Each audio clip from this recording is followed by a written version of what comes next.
Giải quyết xong mạc tam cấp, Lãnh Huyết chạy đến ứng cứu truy mệnh. Đến nơi thì thấy một xác chết đóng trên tường. Không thể nào. Khinh công của Tam ca rất cao cường. Không thể nào. Tất cả là lỗi của ta. Ta đã đến quá muộn. Nhưng khi động vào xác chết, Lãnh Huyết chợt thấy lạ. Hả? Lãnh Huyết vận kinh lực vào hữu trường đầy mạnh. Chàng định hủy cái xác sao? Mục tiêu của chàng là đối phó với đòn đánh lén từ phía sau tường. May mà chàng cảm giác kịp thời.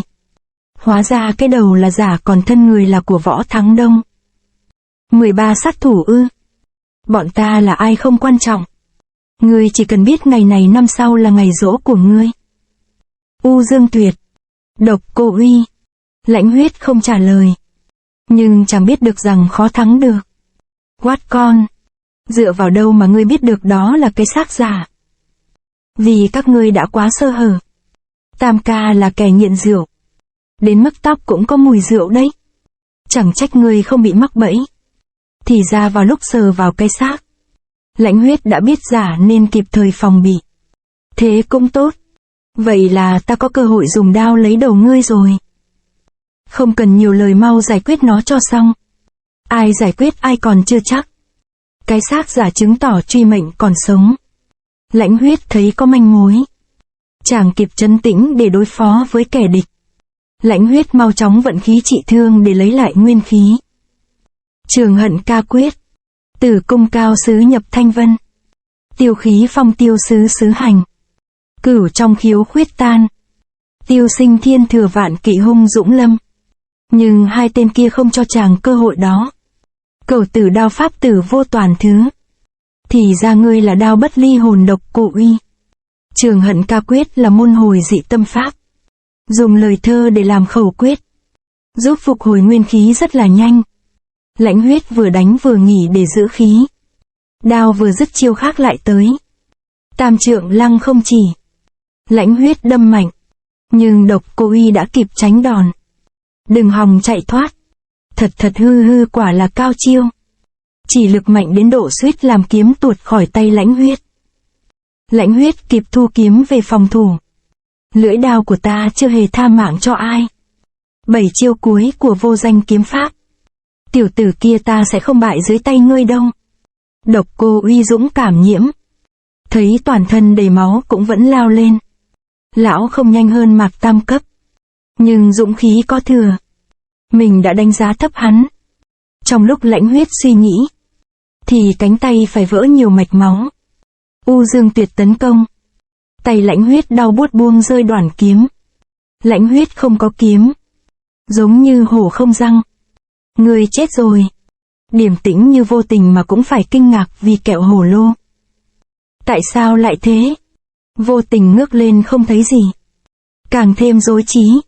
Đúng nửa cây kẹo. Đúng là cô ấy rồi. Mấy mươi năm biệt tăng giờ lại xuất hiện. Nhưng sao lại là lúc này? Điều gì đã xảy ra với Vô Tình 10 mấy năm trước?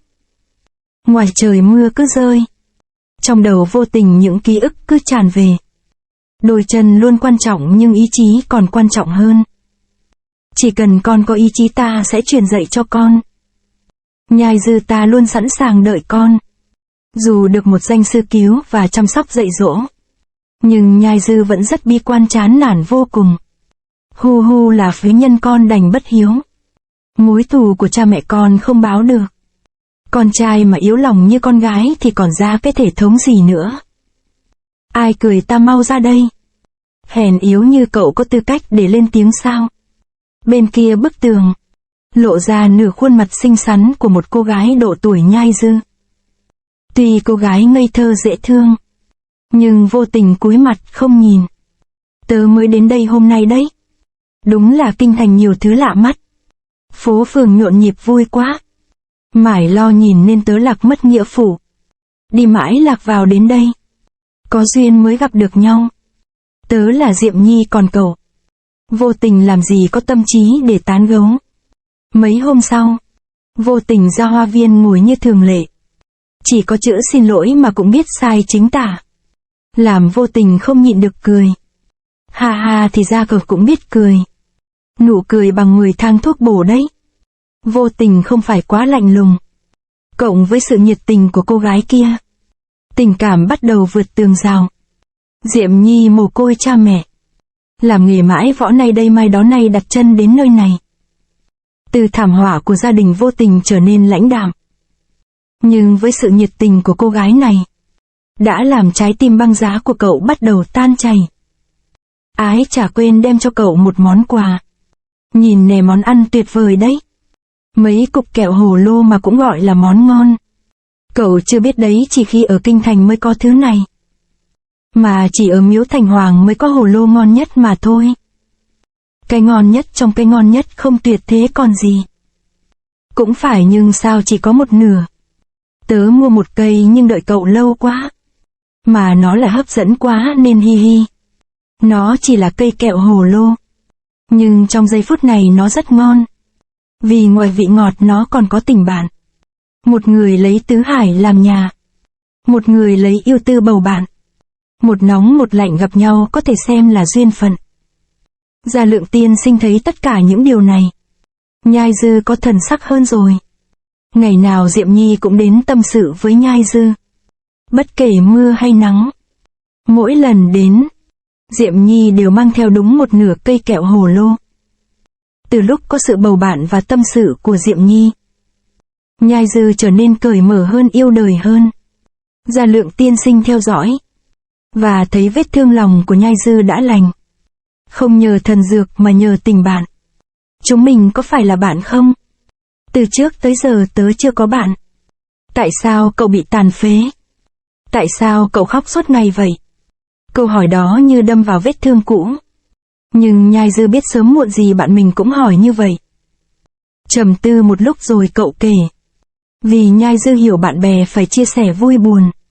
Nghe xong câu chuyện, Diệm Nhi hét lên. Hèn kém tức thật.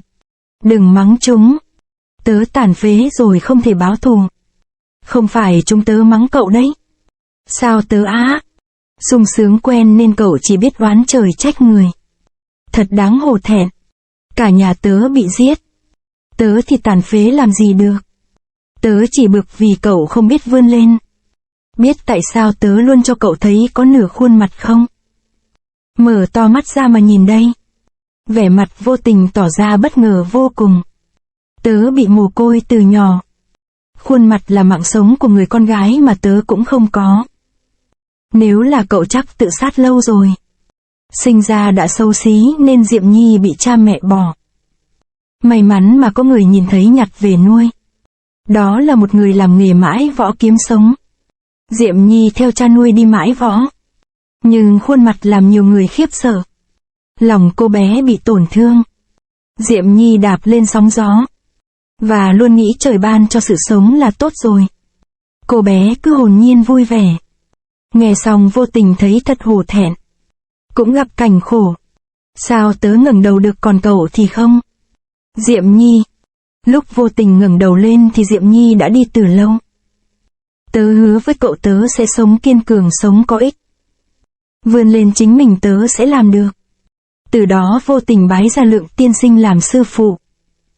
Và được ông truyền võ công cho. Cũng từ hôm đó Diệm Nhi không đến nữa. Mùi kẹo hồ lô chỉ còn trong ký ức.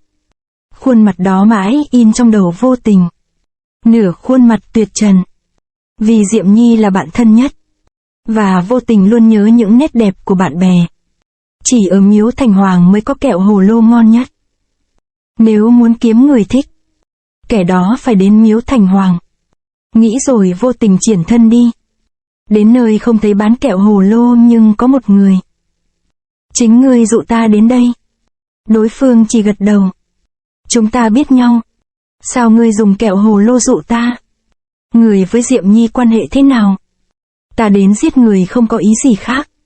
Người này giọng nói khàn khàn. Đeo mặt nạ đồng rất bí hiểm.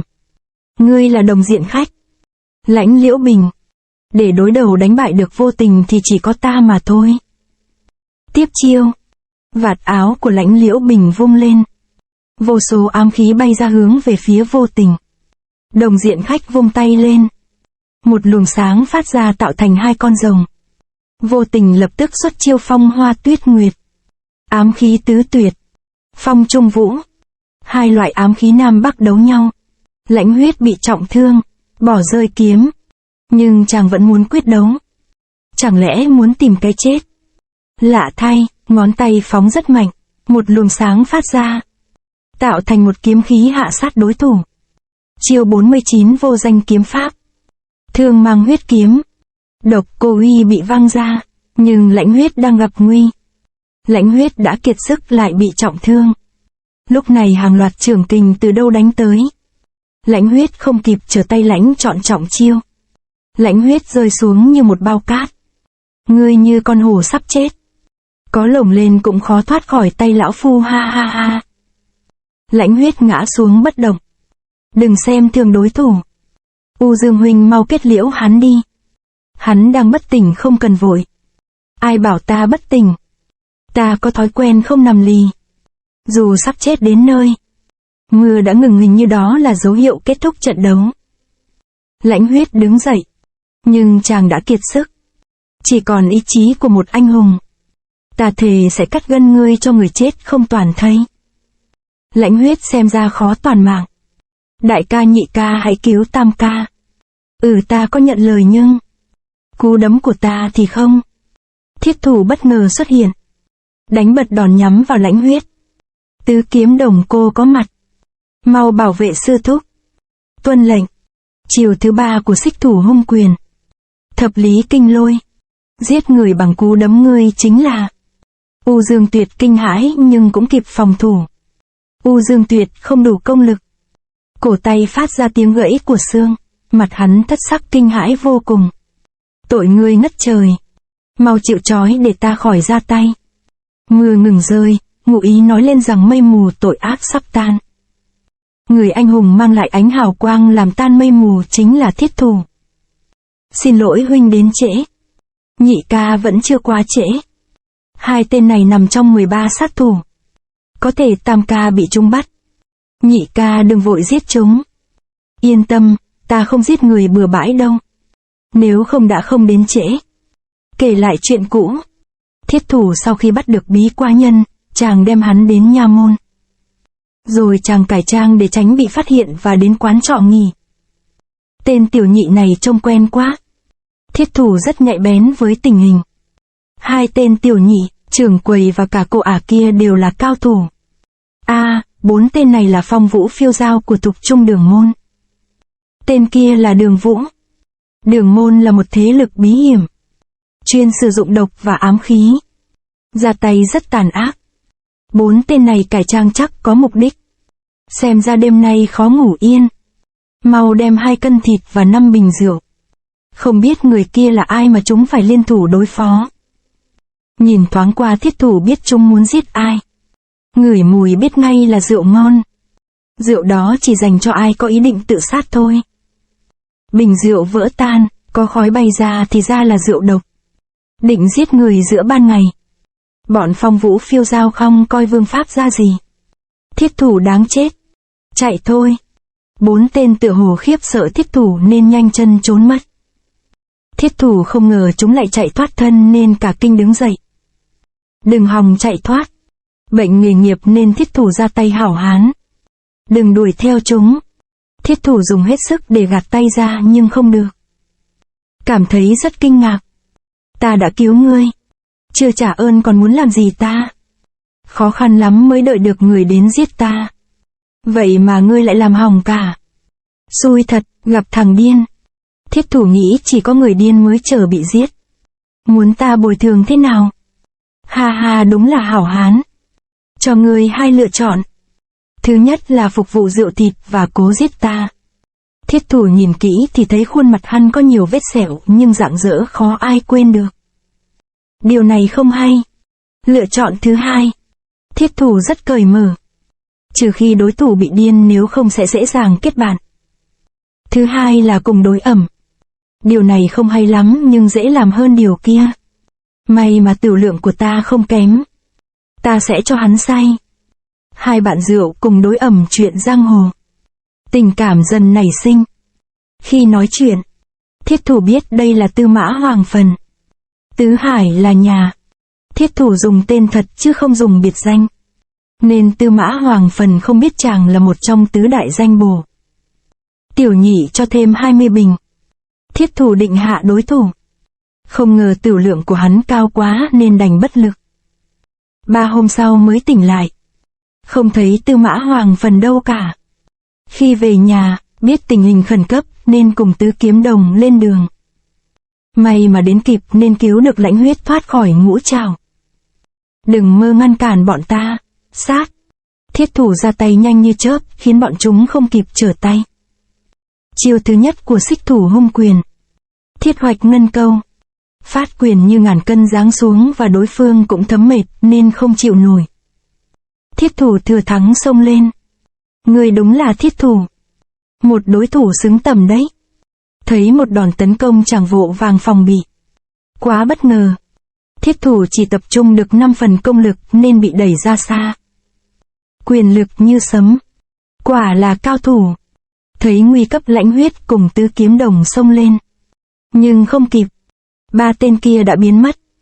Quyền lực và khinh công đều lợi hại. Hắn là ai? Giọng nói nghe quen, không lẽ là hắn, không? Bên ngoài miếu thành hoàng, 2 cao thủ Nam Bắc đang quyết đấu. Hình như Đồng Diên Khánh xuất hiện gây chấn động giang hồ cách đây hơn 10 năm. Lúc đó Diệm Nhi cũng đi không từ biệt. Lấy tên Lãnh Liêu Bình. Lai lịch không rõ. Hành tung bí ẩn. Hành tẩu phương Nam, luôn đeo mặt nạ. Rốt cuộc người và Diệm Nhi có quan hệ gì?